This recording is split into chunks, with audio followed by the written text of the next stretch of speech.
Welcome to the Simply Imperfect Podcast. If you're on the hunt for perfection, you may want to keep looking because we are imperfection at its finest around here. However, if you're looking to have conversations covering the good, the bad, the ugly, and everything in between about life, you've come to the right place. We not only embrace life's imperfections around here, we celebrate them.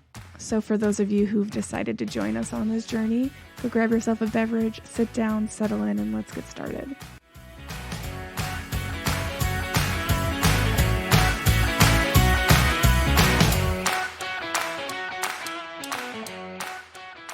Welcome back to the podcast, guys. Today, we are going to do an update episode, and it is going to be an update to an episode I did back in December, and I will post a link to that episode in the show notes, because if you haven't listened to it, please stop here and go on listen to that one, because today we are going to do an update on Erika Jayne and Tom Girardi.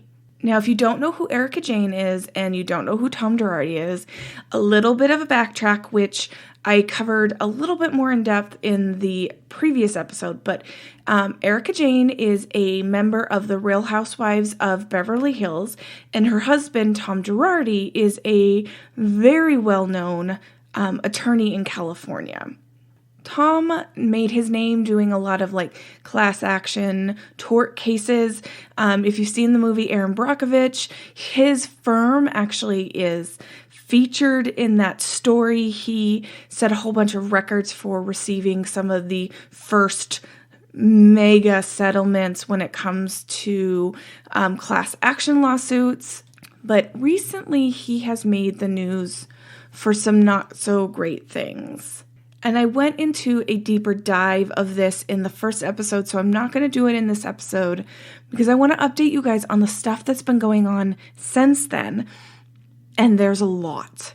Okay, I'm going to try to do this in as much order as possible, but there is a lot to cover. So since then, Tom and the law firm Girardi Keese has been forced into bankruptcy. And in December, both his and the firm's assets were frozen. Then Robert Keese, who is the Keese in the Girardi and Keese law firm, he is no longer a working attorney.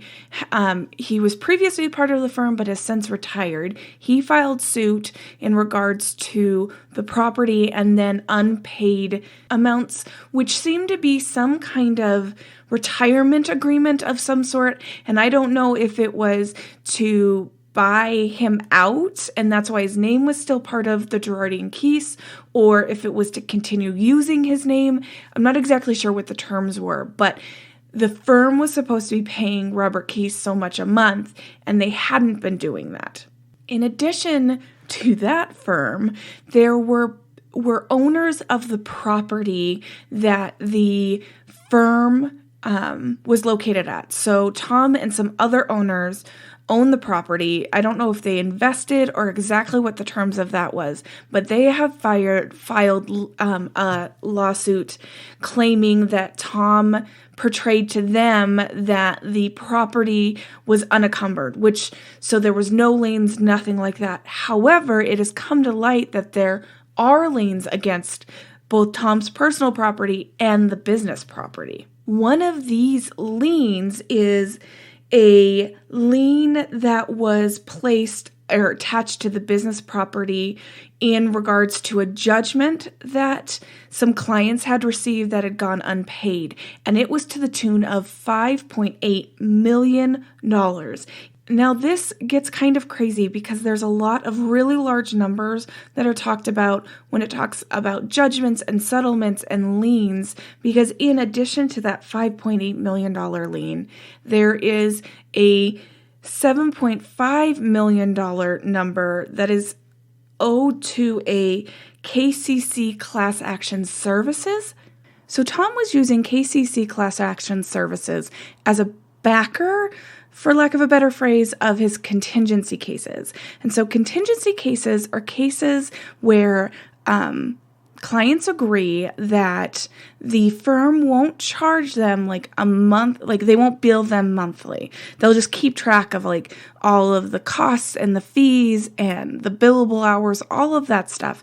They'll keep track of that. And then at the end of the case, if the client receives a settlement, the attorney will take that settlement and they will take the like costs and fees. So printing costs, expert witness costs, court filing costs, that kind of thing. They'll take that out of the case and then they'll take a certain percentage out of the settlement, and then the rest is the client's. But here's the thing about a contingency case. If an attorney takes a case on contingency and they don't get some kind of settlement in the end, the attorney doesn't get anything. So while when looking at some contingency cases, it may seem like the attorney is getting a large fee, they are also taking a large risk. So what KCC Services does is they lended Tom an amount of money to cover the costs of the litigation, and then he was supposed to pay KCC Services back when he received a settlement. So this is where some conspiracy theories are coming out to play, because Tom signed a personal guarantee guaranteeing to KCC Services that he would pay them back. Well, in the documents that KCC Services has provided, there are also 2 documents that were allegedly signed by Erika. These are documents signed by Erika in 2019, one in September, one in October, and what they are saying is that specific businesses, the one in September says California Lending Inc.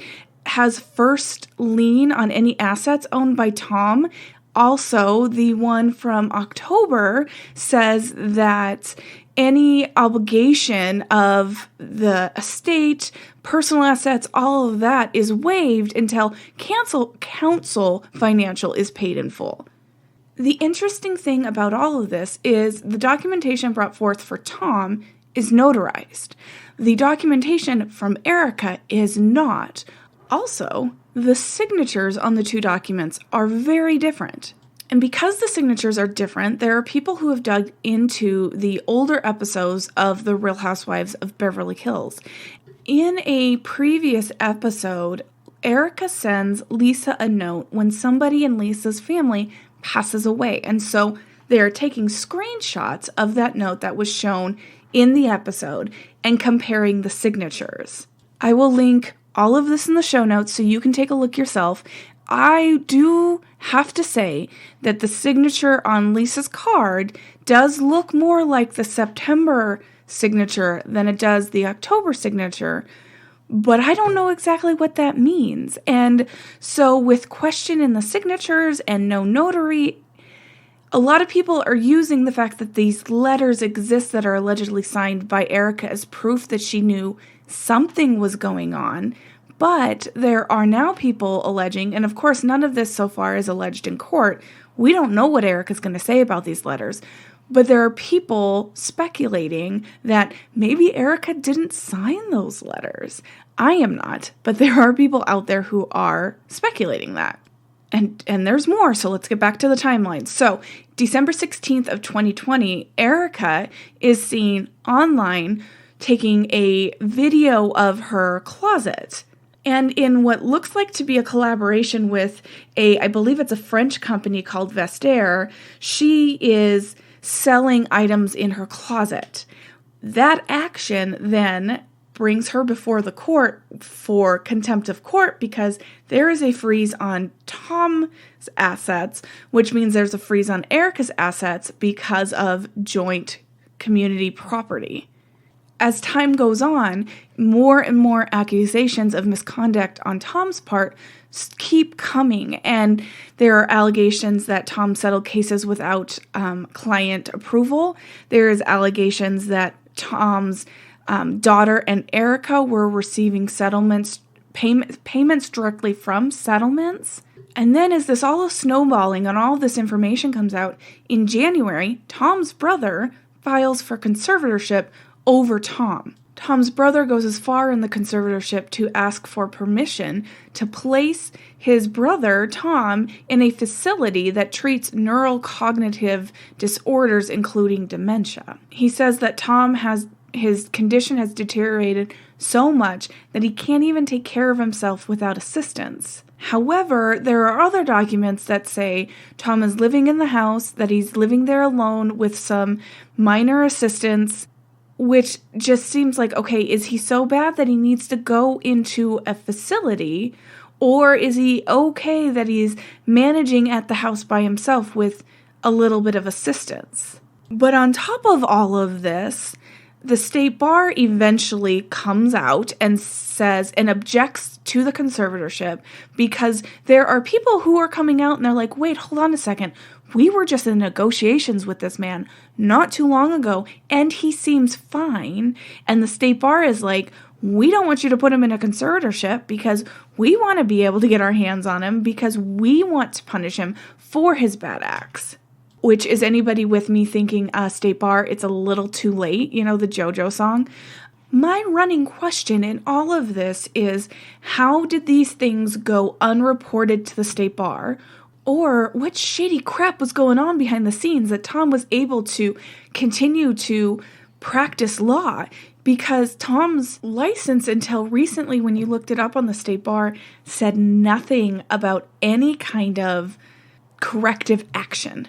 All it said was that his license was active and when he was accepted into the bar. Now, however, it says that he's not eligible to practice law in California, that there are disciplinary charges filed with the state bar courts, that his license has been ordered inactive. But like I said, it's like that It's a Little Too Late song where it's like he has now taken advantage of how many people for how many millions of dollars when how the heck did the state bar never get noticed of anything? While I guess it's potentially possible, anything's possible, in my opinion, it seems questionable. So now the state bar showing up in the conservatorship saying, hey, we don't think he needs a conservative and we want to punish him. Well, now state bar, you got to get to the back of the line because you've had how many years to deal with this crap and you're just now doing it and there are people ahead of you who want their money that is lawfully theirs. So back of the line. So continuing on in the timeline, Tom's creditors have forced Tom and the business into bankruptcy. And in the bankruptcy, one of the things they're doing is selling the home. And in selling the home, they had reached a proposed settlement agreement with the Ruy Gomez family.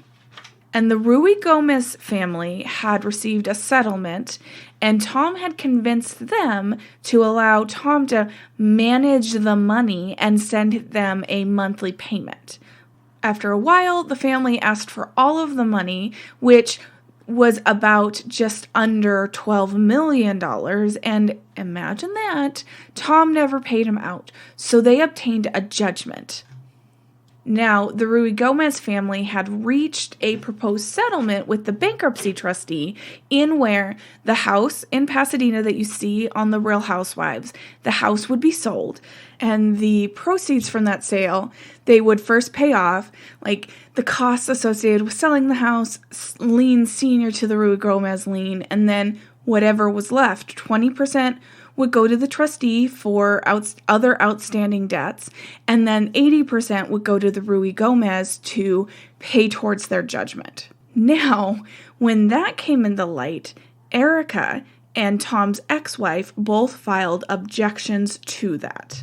Now, this one I only kind of understand. If you want to deeper dive into it, I know there are attorneys who have done deeper briefs on it, but the ex-wife files trying to establish her claim because Tom was supposed to be paying her a monthly amount that he hadn't been paying. In addition to that, Erika filed, in California law, there is some objection that Erika can file because she is married to him, she is domiciled in the house, and it's to the tune of something like $600,000 that she can object to, and Erika has now objected to that. which it's a double-edged sword because it just looks bad because people are already questioning if she was in on all of this. And then on top of that, she's going to file an objection to paying off clients who Tom owed. And at the same time, it's her legal right to have this objection. It's out there for her. She just has to claim it. Well, at least that's my understanding. I could be wrong.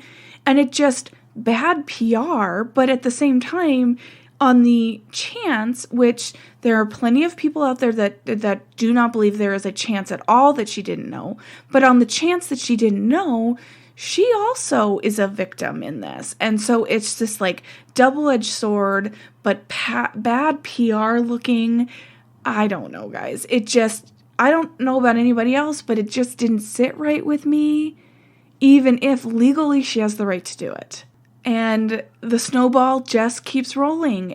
His son-in-law, who was a previous partner at the Girardi Keese law firm, who has since left and went to a new firm and has now left that firm once all the publicity of all this came up, like to the point that if you even go try to find him on the website, they've just like scrubbed any evidence of him, but he has filed claiming $150,000 of unpaid legal fees. An organization called CAALA previously awarded Tom with the Hall of Fame award, and they have stripped him of the award, rightfully so. And now the hits are starting to come Erika's way, because recently the bankruptcy trustee now wants to file claims against Erika for the gifts or the joint property that she has in her possession.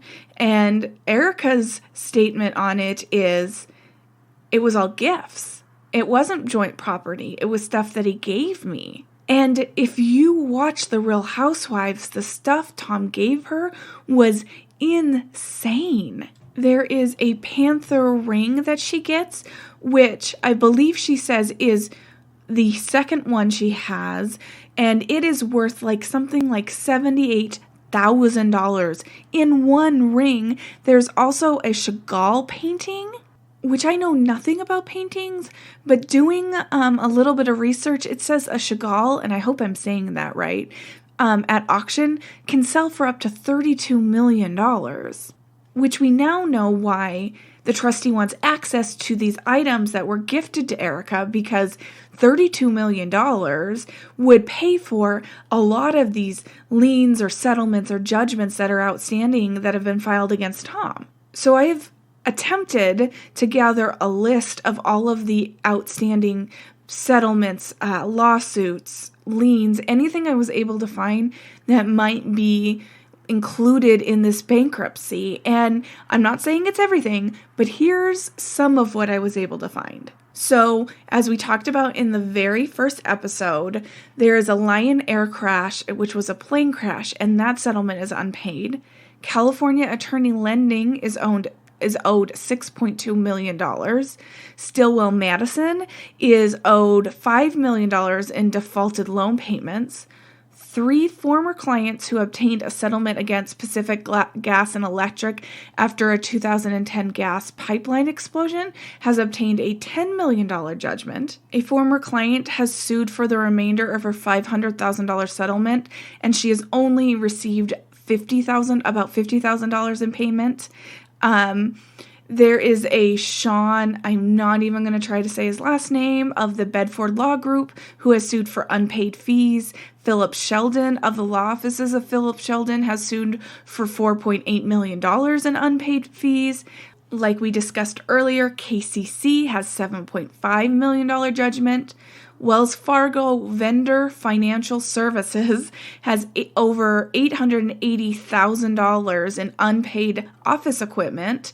Veritex has $550,000 in unpaid court reporting fees. CSI Group has over $53,000 in unpaid fees regarding home security. A former client has unpaid amounts associated with her over $1.2 million settlement. And like I said before, I don't even know if this is everything.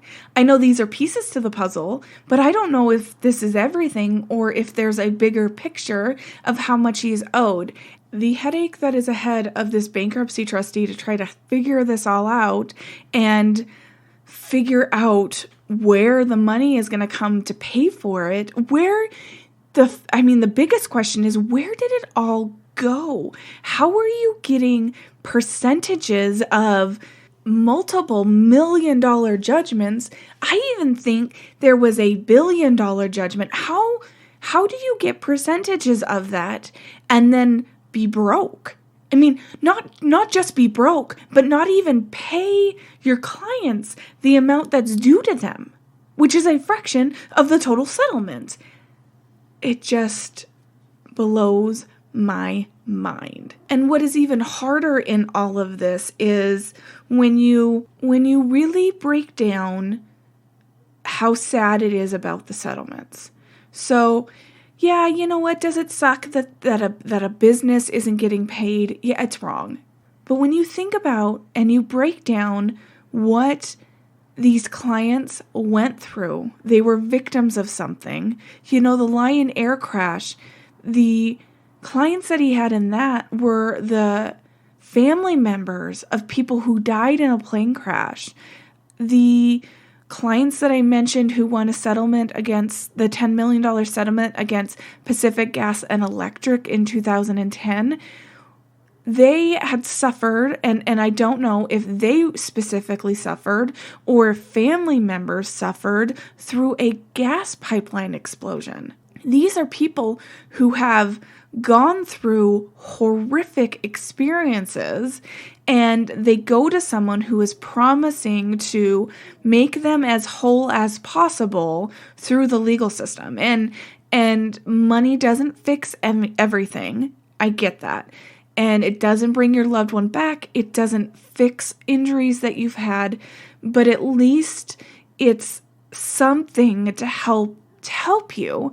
And then that attorney who's saying, "Come to me, I will help you," victimizes them again.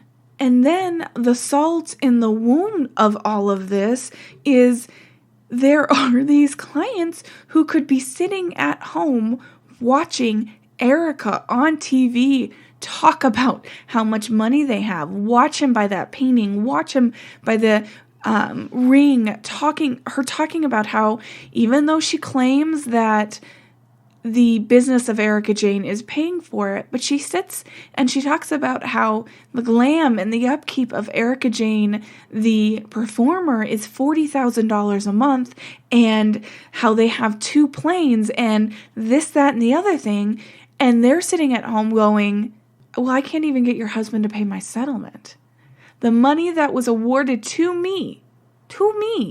And the question then is, the reason those clients weren't being paid because they were using that money to fund their lifestyle. And then think about it. How insanely out of your means do you have to be living if a percentage of that much money isn't enough to keep you inside your means? Because not only were they spending his money he rightfully got, but then he's allegedly spending the money that should have been paid to his clients because it was spent. It's gone. Now, whether it's hidden in offshore accounts or whatever, that we'll never know. But it's not like it's sitting in a bank account here. They disclosed the beginning of his financials, and it's not just sitting in a bank account. Don't get me wrong. I hope that trustee starts digging and he just finds this magical bank account where all of this money is sitting. Well, we know that isn't real life. And the sad reality is, in the 4 months that this case originally came to the forefront, it's steadily been releasing more disturbingly sad information about how many people were lied to and extorted from. It just keeps coming. And you're sitting here looking at the people that were around him, and you're constantly, at least I'm constantly wondering, are you another victim or did you know? Because people who have worked at the firm have come out and said that Tom was very controlling when it came to the finances, and he was the one that had the access to the bank accounts. However, it has since been proven that there were other attorneys who were on the accounts, but it sounds like Tom didn't, even though they technically had access, it sounds like Tom didn't really allow them access. And so it seems to me to be one of those moments where it's like, if anybody would have stood up along the way, how many people could have been saved? And the moral to the story is, if it's not your money, don't touch it. I mean, it's simple. If it's not yours, don't touch it, don't spend it. And I'm sure this case will continue to go on, and they will continue to dig, and there'll be more information. But as of right now, I think I've shared everything that I know. I will link show notes down below where the articles that I read, the YouTube videos that I watched. There is a attorney who is on Twitter that shares the legal documents, which is a lot of the places where I got the legal documents to look at. I will link all of that in the show notes, and I will also keep an eye on any future information that gets released if there needs to be a part 3. And in the meantime, I guess we can all collectively hope that somehow these victims are made as whole as possible. Until next time, guys.